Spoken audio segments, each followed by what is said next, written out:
Bonjour et bienvenue dans cette nouvelle vidéo dans laquelle je vais vous raconter mon parcours avec le paranormal, tout ce qui touche à la spiritualité, et puis du coup pourquoi j'en suis à ce stade dans ma vie, c'est-à-dire dans cette espèce d'entre-deux finalement, avec l'envie d'apprendre à tirer les cartes, à explorer tout ça, tout en étant hyper rationnel et en essayant de trouver un juste milieu avec tout ça. C'est une vidéo qui va être assez longue, je pense, parce que j'ai pas mal de trucs à dire, donc prenez-vous un petit thé, mettez-vous, bien chill, dans une ambiance chill. C'est une vidéo qui n'est pas évidente pour moi à faire, c'est des choses... pour un certain nombre que je n'ai jamais raconté de ma vie. C'est la deuxième fois que je la tourne d'ailleurs parce que j'avais fait une version il y a quelques mois et j'étais pas satisfaite. Donc, c'est parti, on y va, je vous raconte tout ça.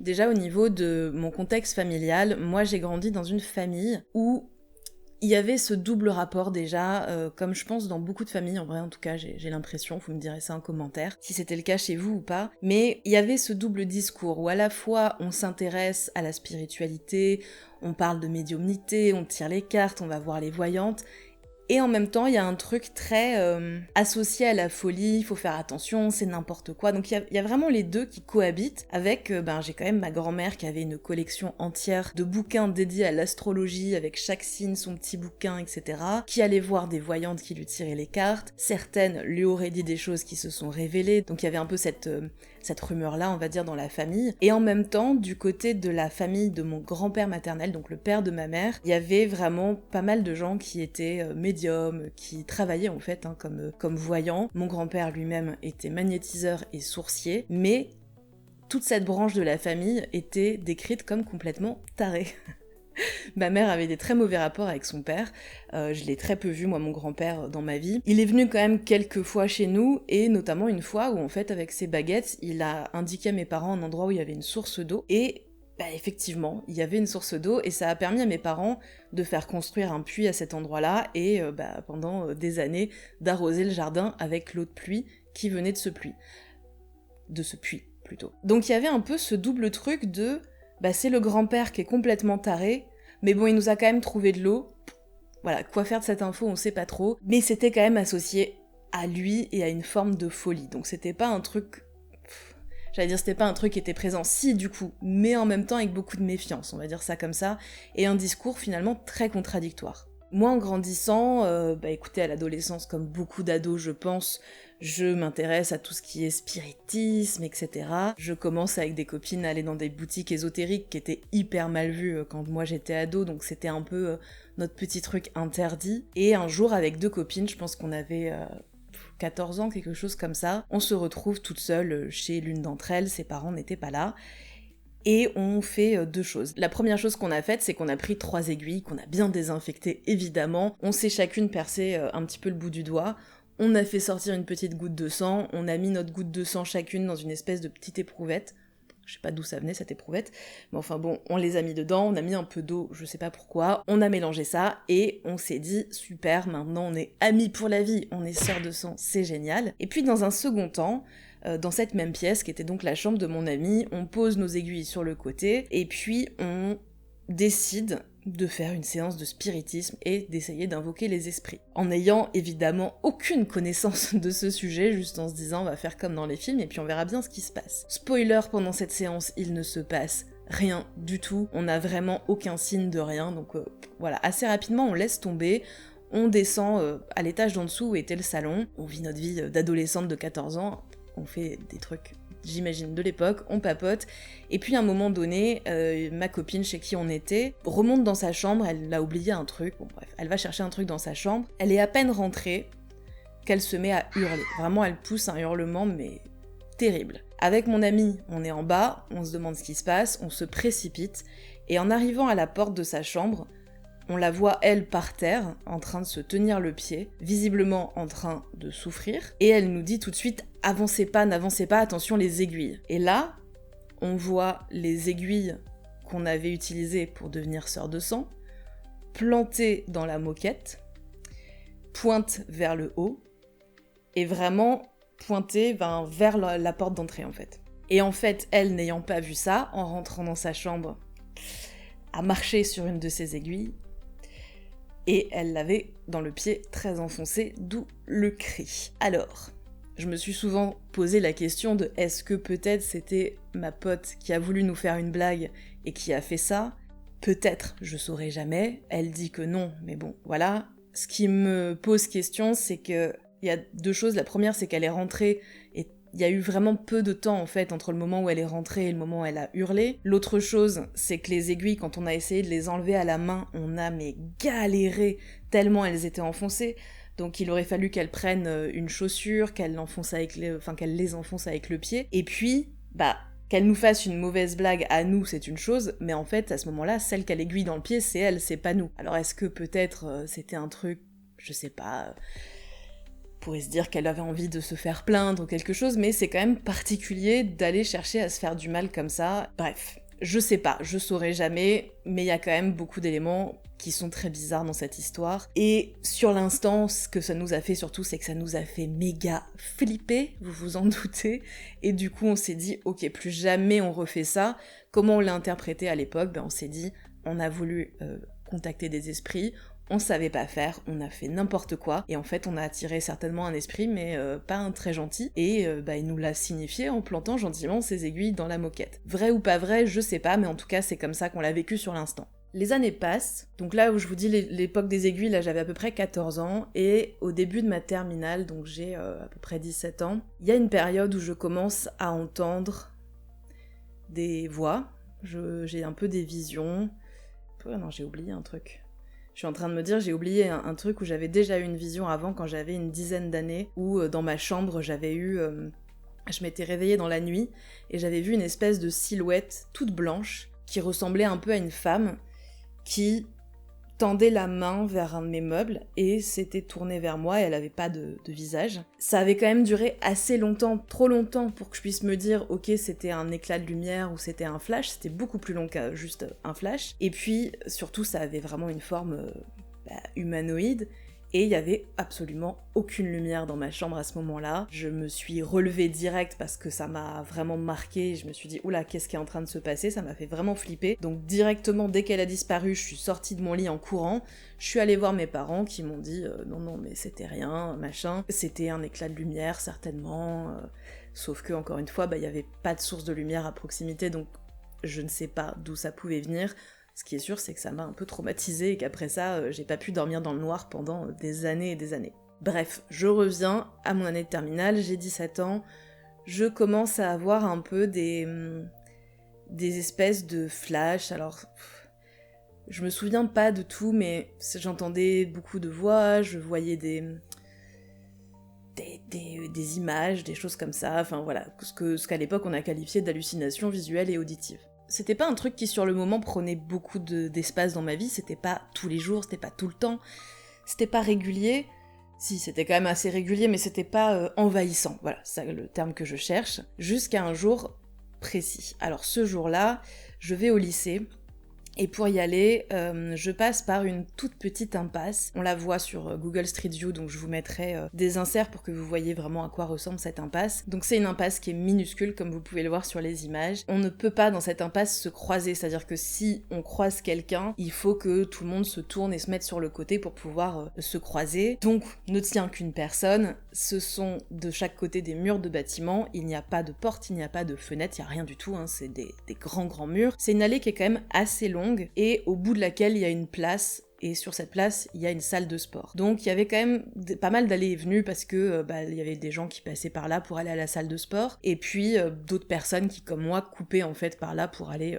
de l'autre côté là où était mon lycée. Donc c'est pas une allée, même si elle est super sombre et quand on la voit comme ça sur les images ça fait pas envie, mais voilà, quand on était du coin, on savait qu'on pouvait passer par là et c'était ok, c'était pas dangereux. Donc moi je passais par là pour aller au lycée et pour revenir du lycée, et un jour donc je pars à l'école, et je prends cette petite allée. J'entends, quand je suis à peu près au milieu, un bruit derrière moi, donc je me retourne et il y a un homme qui est dans cette allée, qui vient de rentrer, il avance, et je perçois qu'il avance quand même un peu plus vite que moi. Je me dis à ce moment-là qu'il va certainement à la salle de sport, et au fur et à mesure que j'avance, je me retourne quand même régulièrement parce que je me dis, il y a un moment donné, il va vouloir me dépasser et il faudra que je me pousse puisque, encore une fois, il pouvait pas passer du tout tant que moi j'étais là. Donc je fais attention à ça, je me retourne régulièrement et je vois qu'effectivement, cet homme se rapproche de plus en plus. À chaque fois que je me retourne, il est plus proche de moi. Il y a un moment, je me retourne une dernière fois, je vois qu'il est presque là, donc je me dis, ok, attention, dans très peu de temps, il va falloir que je le laisse passer. On est quasiment au bout de l'allée à ce moment-là,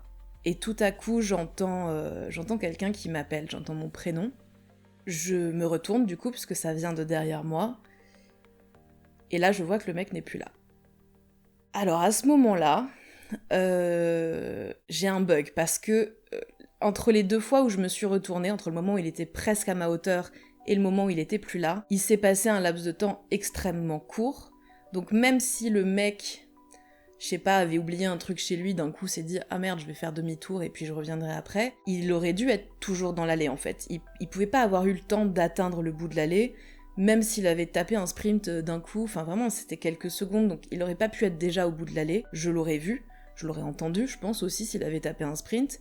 Il pouvait pas me dépasser, puisque, voilà, je vous l'ai dit, il pouvait même pas passer sur le côté. Donc il est où ce mec, quoi? J'ai un moment de panique intense, j'arrive au bout de l'allée, devant la salle de sport, je m'assois par terre, je fais une crise d'angoisse, en me disant, c'est moi le souci, en fait. Enfin, il y a un problème, ce qui vient de se passer n'est pas normal, et ce que je vois comme hypothèse à ce moment-là, c'est, première option, ce mec n'a jamais été là et je l'ai inventé, et c'est un très gros problème. Deuxième option, j'ai eu l'impression que le laps de temps qui s'était écoulé entre les 2 fois était de quelques secondes, mais en réalité, peut-être j'ai bugué, j'ai eu un blanc en fait, vous savez, genre, il s'est passé peut-être plusieurs minutes, et en fait, je me suis arrêtée sans m'en rendre compte, et je me souviens pas de ça, et du coup, j'ai eu l'impression de continuer à marcher, mais c'était pas le cas, et du coup, il a fait demi-tour, et quand je me retourne, il est plus là, et en fait, c'est juste que, j'étais, j'en sais rien, freeze dans l'allée, et du coup,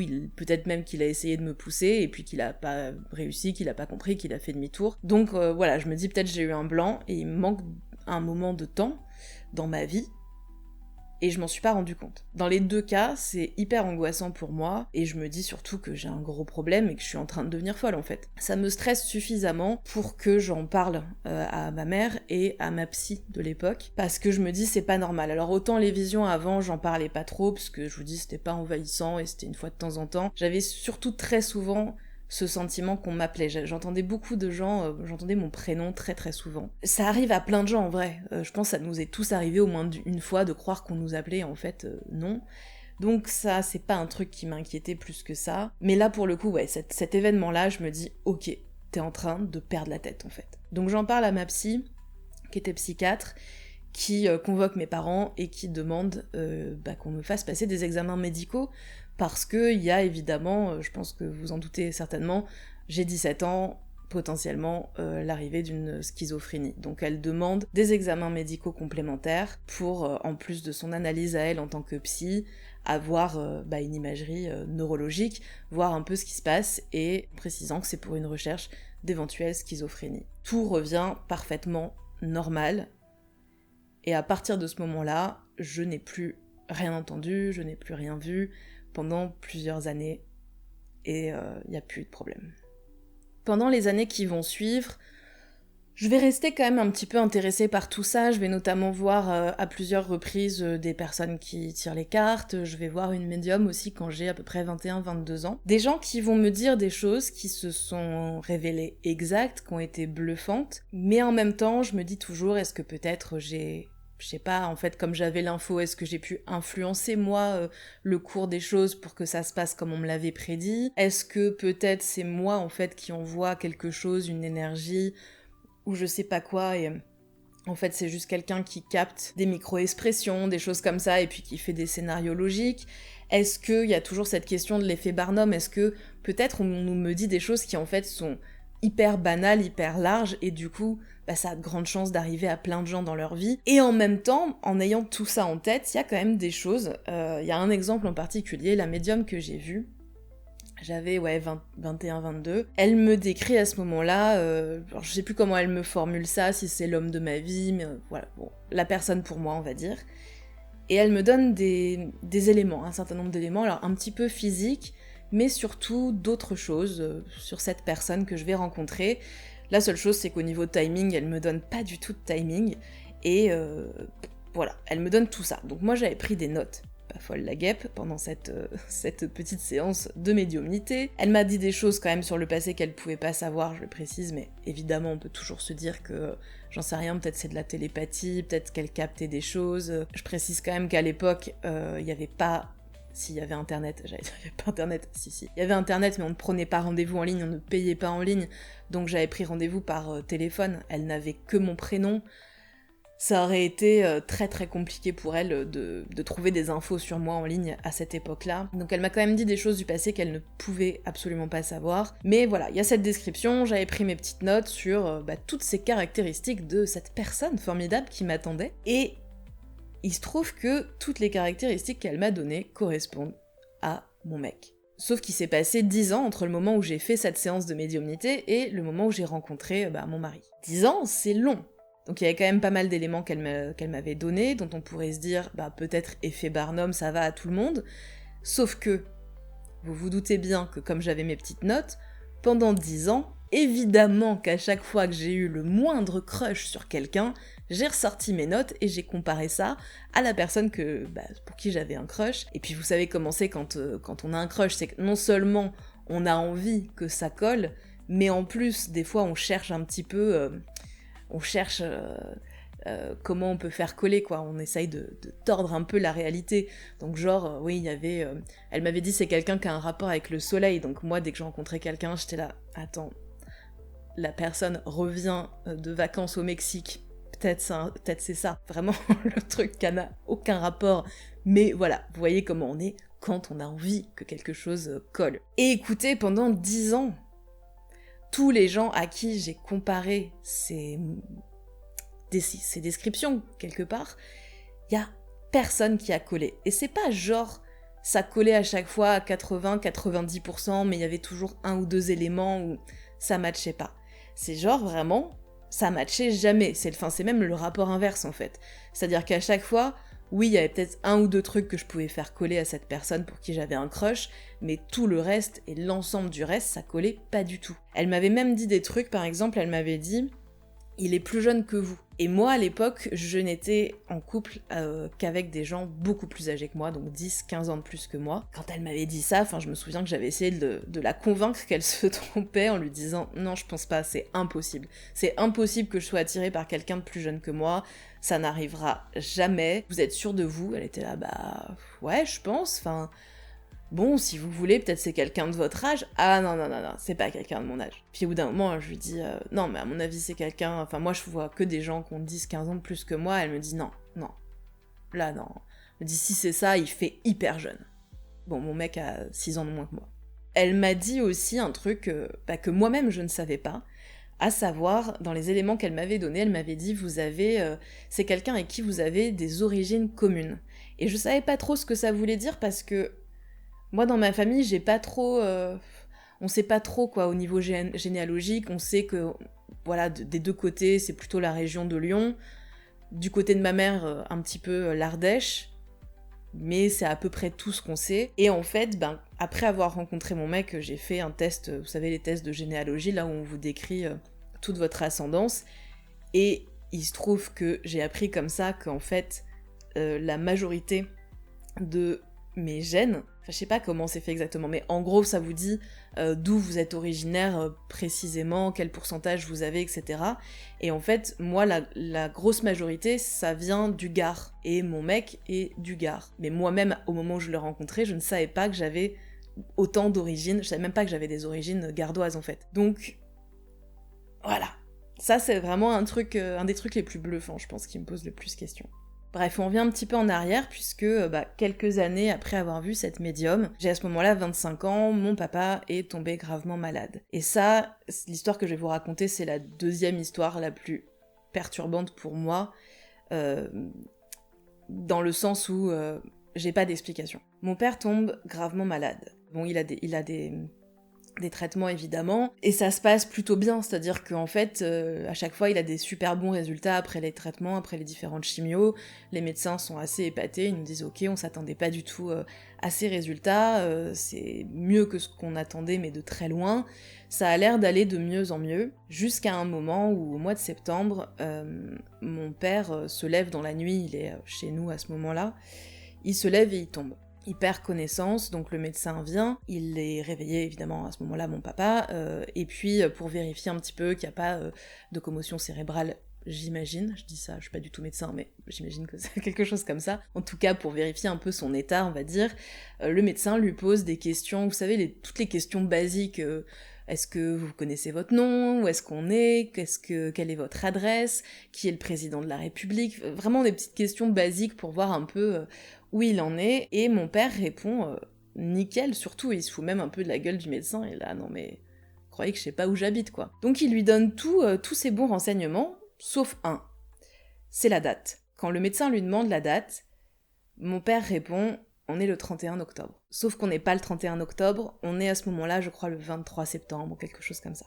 Il s'est trompé sur la date, c'est un peu étonnant, parce qu'il s'est pas trompé sur le reste, mais à ce moment-là, c'est tout ce que c'est, ça représente rien d'autre. Et puis dans les jours qui suivent, mon père tombe dans le coma, il est donc hospitalisé, et à ce moment-là, les médecins nous disent que c'est une méningite probablement, donc que c'est quelque chose qui se soigne, et que, voilà, il est hospitalisé, c'est juste le temps de faire des examens, ils vont trouver, et puis ça va aller. Et dans ce laps de temps, mon père se réveille à un moment donné pendant 3 jours, il est à nouveau conscient, on voit qu'il est pas tout à fait dans son état normal, mais en même temps on a des conversations avec lui qui sont parfaitement cohérentes. C'est plus physiquement, il a pas l'air tout à fait là en fait.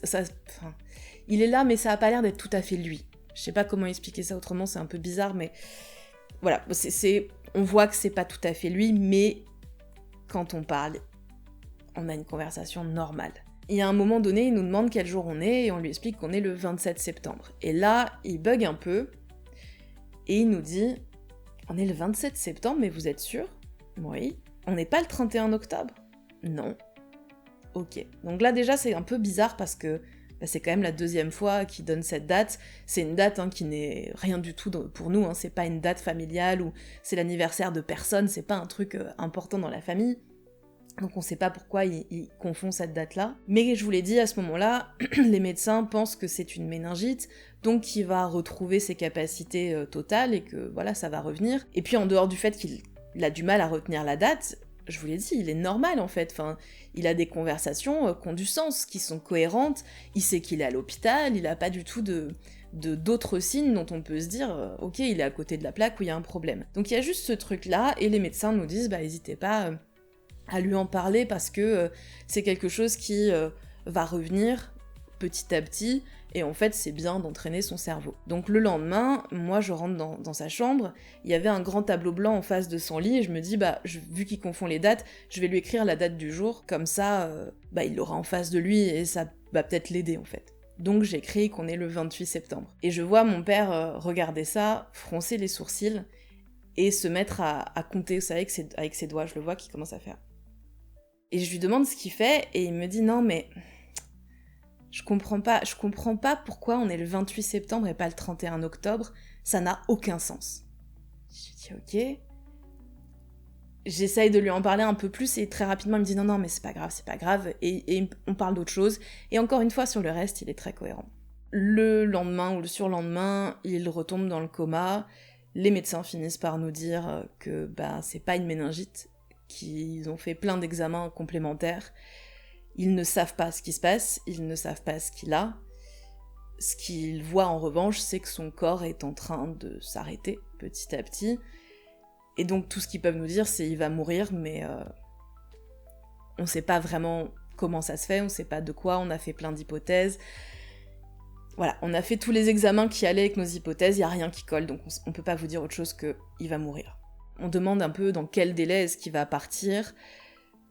Ils savent pas trop nous dire, on est à ce moment-là, fin septembre, début octobre, donc comme il a cité cette date du 31 à 3 reprises, on leur dit, c'est un peu bizarre, mais voilà, il a parlé, il pensait vraiment à 3 reprises qu'on était le 31 octobre, Est-ce que peut-être c'est la date de son décès? Et ils nous disent, ah non, on peut pas vous donner de décès précis, mais en fait là on est en termes de jours quoi, probablement il passera pas la fin de la semaine. Une semaine plus tard, mon père est toujours là.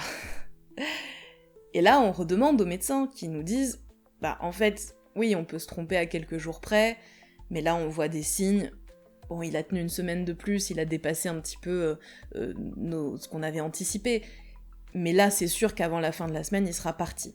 Une semaine plus tard, mon père est toujours là. Donc là, les médecins arrêtent de nous donner une date approximative ou de nous donner même un nombre de jours ou de semaines. Ils nous disent, bon écoutez, clairement, on ne sait pas, on comprend pas grand-chose à ce qui se passe, les délais, c'est pas du tout cohérent avec l'état dans lequel il devrait déjà être parti. Donc, écoutez, il partira quand il partira, quoi, mais on peut pas vous donner de délai précis. Et donc, on attend. Et puis, arrive fin octobre. Le dernier vendredi d'octobre, il y a une interne qui passe et qui nous dit, voilà, là, il présente des signes, alors je saurais pas vous redire quoi exactement, mais je me souviens qu'il y a un truc au niveau des genoux qu'elle nous avait expliqué. Elle nous dit, voilà, ça c'est des signes que la mort est imminente, donc préparez-vous, ça va arriver. Et on lui dit, il a cité le 31 octobre à 3 reprises, il s'était trompé de date fin septembre. Est-ce que peut-être le 31, vu que c'est lundi, est-ce que ça peut être peut-être lundi? Et elle nous dit non, là je vous le dis, les signes qui montrent, c'est ce qu'on voit 24 à grand maximum 48 heures avant le décès, il passera pas le week-end.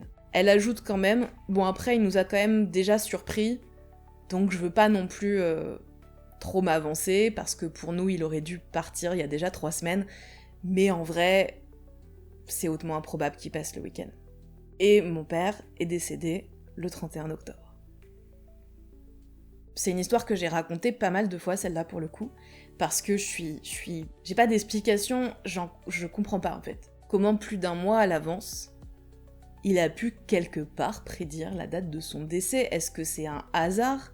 Mais en même temps, pourquoi est-ce qu'il était parfaitement conscient sur tout le reste et qu'il répète la même date? Je sais pas, j'avais un pote à une époque qui m'avait dit que peut-être on avait un peu tous une date de péremption, ou peut-être que son corps avait senti que c'était la fin, et qu'en fait son corps était capable d'estimer, un peu comme une machine, qu'il lui restait X jours à vivre, et puis ça tombait sur le 31 octobre, et que tout ça est fait de manière inconsciente. Et peut-être c'est une possibilité, mais voilà, j'ai pas d'explication. Si quelqu'un a des suggestions, je suis preneuse. Nous, l'explication qu'on s'est donnée, c'est que peut-être quelqu'un était venu lui dire qu'il allait mourir ce jour-là.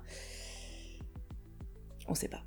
Les années passent et moi je suis toujours dans un entre-deux où je vais pas revoir des médiums, mais je vois un peu quand même une énergéticienne, je m'intéresse à tout ça, mais quand même toujours de très loin, parce que j'ai toujours ce truc en tête où à la fois, je vous dis, il y a eu en plus l'épisode avec mon père et tout, donc j'ai ce truc il y a quand même des choses vraiment cheloues que je comprends pas, qu'on ne peut pas expliquer, que les médecins ne peuvent pas expliquer, et en même temps, c'est quand même un peu barré tout ça, donc je suis dans cet entre-deux. Et puis, à un moment donné, il y a quelqu'un de mon entourage qui m'offre, ou qui me propose de m'offrir un stage de communication animale. Si vous ne savez pas ce que c'est que la communication animale, ça consiste à communiquer avec un animal, exactement comme son nom l'indique finalement. En gros, ce sont des gens qui vont prendre une photo d'un animal, se connecter à l'énergie de l'animal, et discuter par télépathie avec cet animal, qu'il soit vivant ou décédé. Moi, à ce moment-là, quand on me propose ça, ça me semble quand même très barré comme truc. Je me dis que c'est probablement de la grosse merde. Le stage, en plus, était assez cher, je crois de mémoire, 250 €.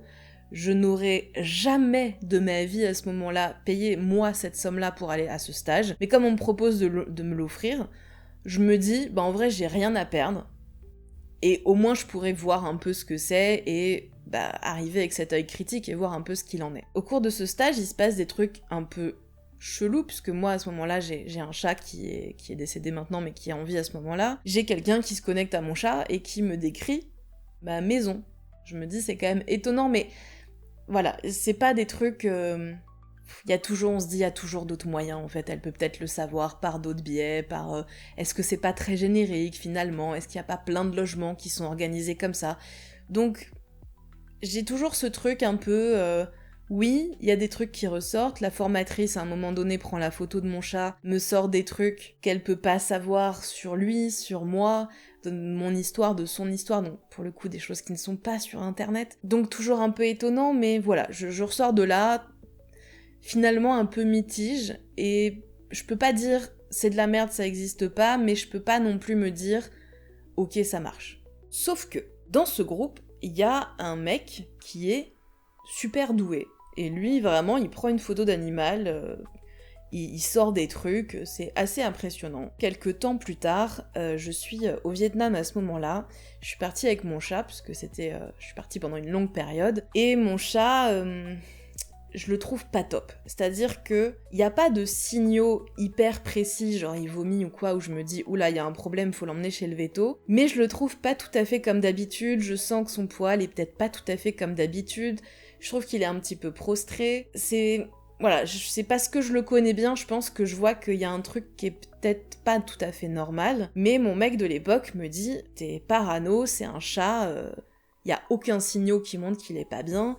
C'est ridicule, tu t'en fais pour rien, etc. Et je reste du coup dans cet entre-deux où je me dis, bon, qui a raison finalement? En même temps, il vaut peut-être mieux l'emmener chez le véto pour rien et au moins il n'y a pas de problème. Et du coup, je repense à ce mec de mon stage de communication animale qui était super doué. Et je lui envoie un texto lui disant, voilà ce qui... Enfin, mon chat, je sais pas s'il est trop bien, mon mec me dit qu'il y a aucun problème, mais moi j'ai l'impression qu'il y en a un. Je sais pas si je dois l'emmener chez le véto ou pas. Est-ce qu'éventuellement tu accepterais que je t'envoie une photo et tu me dises ce que t'en penses? Il me dit, ok. Je prends une photo juste de la tête de mon chat, parce qu'en communication animale, il faut voir les yeux. Je lui envoie, et dans les vraiment secondes, ouais, minutes, quelques minutes, mais c'était vraiment hyper rapide, le mec me répond « Emmène ton chat chez le vétérinaire immédiatement, il a un liquide dans les poumons. » Hyper spécifique. Sachant que le mec n'est pas du tout véto, il travaille pas du tout avec les animaux, hein. C'est pas quelqu'un qui a des connaissances sur le sujet. Moi, ça suffit à me terminer de me convaincre hein, qu'il y a un problème, donc j'emmène mon chat chez le vétérinaire, on arrive, les premiers examens, le véto me dit « Là, comme ça a l'air ok, mais comme vous avez l'air un petit peu inquiète, et puis que vous me dites que vous le trouvez pas tout à fait normal, on va quand même faire des examens complémentaires. » On fait les examens, il revient, et il me dit « Bon bah on a bien fait, il a de l'eau dans les poumons. » Donc comment le mec qui est à ce moment-là à, je sais pas, combien entre la France et le Vietnam, je sais pas, mais c'est plusieurs milliers de kilomètres, comment à plusieurs milliers de kilomètres, sur une photo, en un instant très court, arrive à avoir une info aussi précise sur mon chat si ça fonctionne pas? Je sais pas. Et il y a peut-être une explication super rationnelle, hein. Peut-être qu'un jour on va prouver quelque chose, mais aujourd'hui en tout cas, j'ai pas d'explication satisfaisante rationnellement. Bon, ça c'était une petite parenthèse, je reviens au moment de ce stage, enfin à la fin de ce stage de communication animale. J'ai fait ce stage, je rentre chez moi et je me mets à entendre des voix. Alors vraiment des trucs, ça va... Je lisais Public à ce moment-là, j'avais des voix qui commentaient... Genre je lisais des trucs sur des potins de stars et j'entendais des commentaires en fait, de gens, comme s'il y avait des gens dans ma tête qui commentaient les potins de stars en mode « Ah bah ça m'étonne pas de lui ça, cette histoire ». Enfin voilà, et j'étais là, c'est quoi ce délire? Je contacte la personne qui a organisé la formation qui me dit « Bah oui, en fait c'est pour ça que j'ai insisté pour que tu viennes à ce stage, parce que tu as des dons de médium très importants et ce stage c'était une façon pour toi d'ouvrir en fait la porte que tu as fermée il y a de nombreuses années. » Elle me donne quelques indications sur comment je peux essayer de limiter ça, limiter l'impact de tous ces trucs qui m'arrivent. Je suis ces indications, ça n'a jamais fonctionné, je me sens hyper envahie. Il y a des moments où c'est très pratique, il y a notamment un moment dans les jours qui suivent où je me retrouve en voiture dans une ville que je ne connais pas, je cherche à me garer et j'ai vraiment une voix qui me guide. À un moment je suis dans une rue qui tourne en plus, donc pour moi la rue continue... ne fait que continuer et tourne à droite, et j'entends tourne à gauche, et je me dis mais comment ça tourne à gauche, il y a pas de rue, si avance, ok j'avance, ah oui, il y a une rue à gauche, et effectivement, j'arrive après dans une rue, je vois une place, mais qui est pas très grande, je me dis je vais peut-être y aller, j'entends non, il y a une meilleure place, mais plus loin, continue, ok, je continue au bout de cette rue, et effectivement, il y a une place magnifique qui n'attend que moi, et qui est super proche de l'endroit où j'allais, donc parfait. Là encore, c'est un endroit où je suis jamais allée, c'est une ville que je ne connais pas, c'est des rues dans lesquelles je n'étais jamais passée de ma vie, donc je peux même pas me dire c'est mon cerveau qui a enregistré, peut-être je suis passée au bout de la rue, j'ai vu qu'il y avait une place, et mon cerveau m'a fait faire un truc... Non, parce que j'étais pas passée au bout de cette rue. Donc voilà, c'est des trucs comme ça qui me font... Enfin, qui me posent beaucoup de questions. Et puis, dans cette période-là où j'ai toutes ces voix, il y a un moment donné où j'ai une sorte de vision. Une vision absolument atroce. Je date à ce moment-là un mec que je connais pas très bien. Il s'est rien passé entre nous, on s'est vu 2-3 fois, on allait boire des coups. Mais je sais que c'est quelqu'un qui est dépressif. Et je vois une scène très belle, très jolie, des belles couleurs, une belle lumière, d'une pièce que je ne connais pas, et je le vois tout à coup, en fait c'est comme si la caméra se déplaçait, et d'un coup j'arrive sur lui, ce mec-là, qui est, je crois que je peux pas te dire les vrais mots sur YouTube, mais accroché au plafond avec une sorte d'écharpe ou une corde autour du cou, vous avez compris. Et il n'est évidemment plus en vie. C'est une vision absolument atroce, je suis en panique quand je vois ça, je me dis, qu'est-ce que ça veut dire? Est-ce que il va tenter de mettre fin à ses jours? Est-ce qu'il va mettre fin à ses jours? C'est quelqu'un, je vous l'ai dit, je sais qu'il est en dépression, ça je le sais.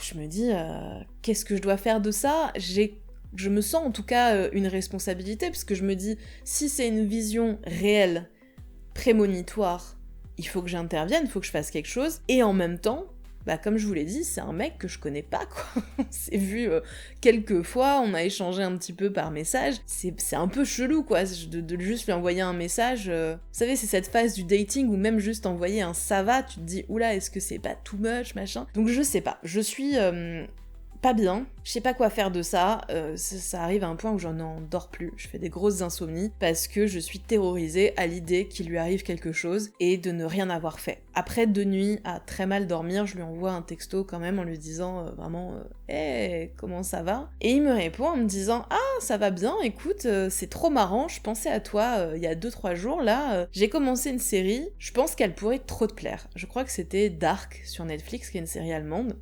Et il m'a dit « Ouais, j'ai vu ça, j'ai trop pensé à toi et tout, je voulais justement t'envoyer un texto parce que je pense que tu vas kiffer. » Je lui demande quand même à ce moment-là, un peu directement, « By the way, la dépression, comment ça se passe ?»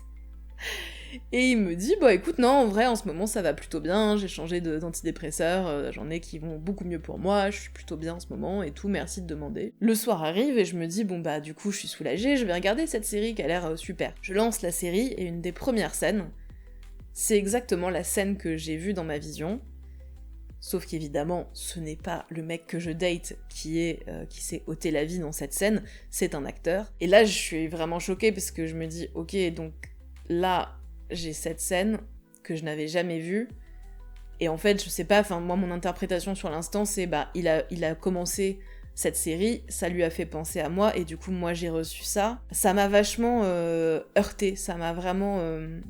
paniquer, ça plus le fait que j'arrivais pas bien à limiter les entrants, des voix, des choses que je ressentais, etc. Je me suis dit en vrai là c'est too much, je peux pas gérer, je veux plus que ça m'arrive, et ça s'est cut d'un coup.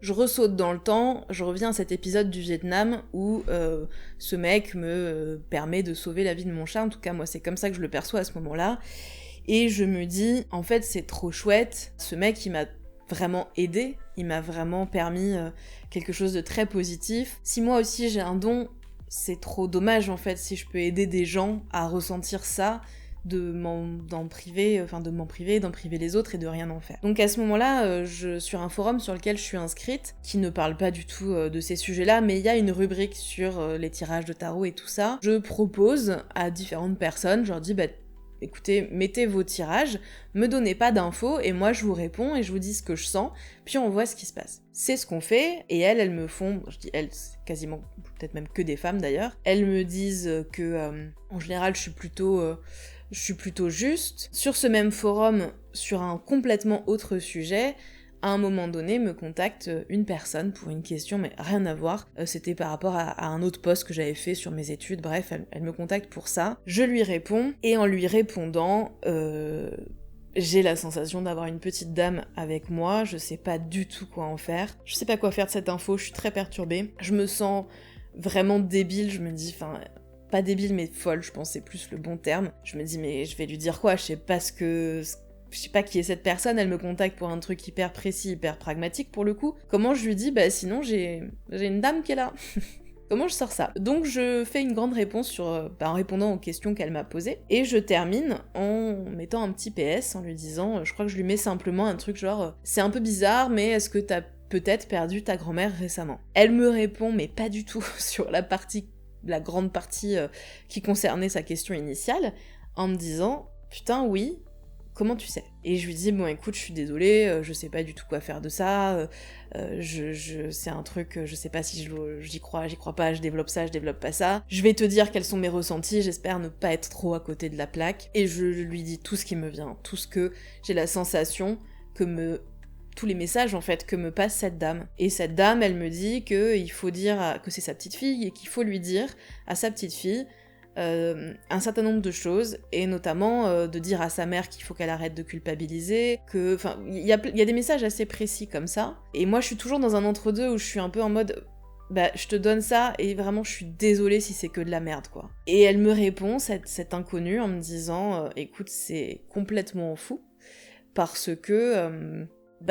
elle m'explique, en fait, elle répond à ce que moi je lui ai dit en m'expliquant ce que je lui ai dit, qu'en fait, effectivement, sa mère n'a pas pu être là au moment du décès de sa propre mère pour telle et telle raison, qu'elle s'en veut atrocement depuis. Elle me dit, c'est fou parce que dans telle phrase, t'as employé telle expression, et c'est le surnom que ma grand-mère donnait à mon fils, et qu'elle aimait beaucoup, et elle me dit, il y a rien qui est à côté de la plaque, et en fait, merci infiniment pour tout ça, je vais appeler ma mère, je vais lui dire, ça va lui faire un bien fou, et continue parce que t'es hyper douée. Moi, à ce moment-là, je suis dans un état mitige où je me dis, ça me touche parce que je sens que je lui ai fait du bien. En même temps, c'est quelqu'un que je connais pas, donc elle peut me raconter ce qu'elle veut et vraiment me manipuler totalement. Et peut-être je lui ai juste raconté de la merde et elle réagit à ce que je lui ai dit, j'en sais rien. Mais voilà, je me dis en même temps, c'est chouette, si j'ai pu lui faire du bien, c'est cool, c'est peut-être un truc à développer. Sauf que dans les jours qui suivent, moi, je suis fan de True Crime et je regarde à ce moment-là un documentaire. C'est pas un documentaire, pardon, c'est une série sur une histoire vraie, mais avec des acteurs. Et pendant que je regarde,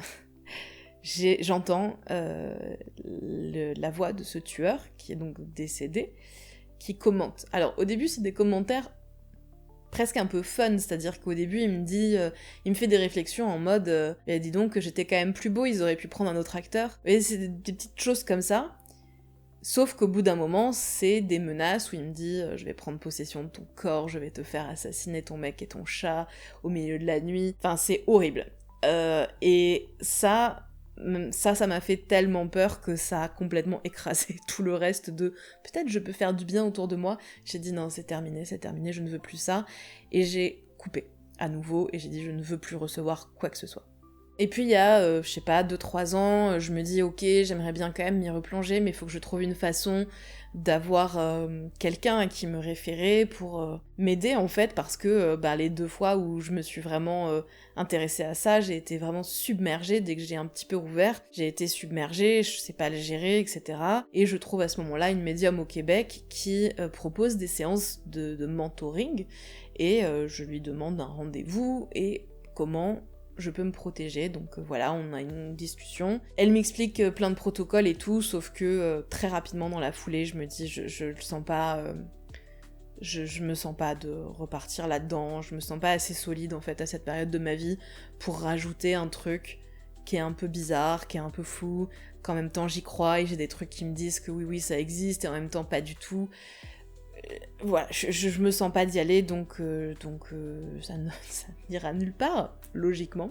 Mais ça reste quelque chose qui me revient régulièrement en tête, c'est régulier que je tire des cartes pour des gens que je connais autour de moi, ou que des gens tirent des cartes et m'envoient leur tirage et me demandent de les interpréter, et force est de constater que, oui, très souvent, ce que je dis est juste, y compris dans des choses futures, même s'il y a toujours cette question de est-ce que peut-être si je l'avais pas dit, ça se serait passé quand même.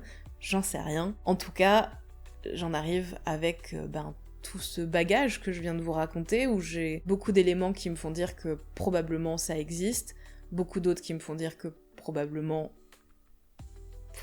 En fait, j'ai pas de trucs qui me font dire que ça existe pas, c'est que moi, j'essaye de trouver un truc rationnel. J'essaye de trouver des explications. Donc je suis dans cet entre-deux, où du coup je me dis, bah écoutez, explorons, voyons ce qui se passe, gardons en tête que peut-être c'est tout de la merde, que peut-être à l'inverse, un jour on prouvera qu'effectivement, bah il y a un au-delà, il y a quelque chose, et qu'on est en capacité, en s'entraînant, de capter des messages, des énergies passées. On verra, gardons ça en tête et voyons où ça nous mène. C'est l'aventure dans laquelle je me lance aujourd'hui, et je vous remercie de me suivre dans cette aventure. On s'arrête là pour aujourd'hui après cette longue vidéo. Je vous dis à très bientôt et prenez soin de vous.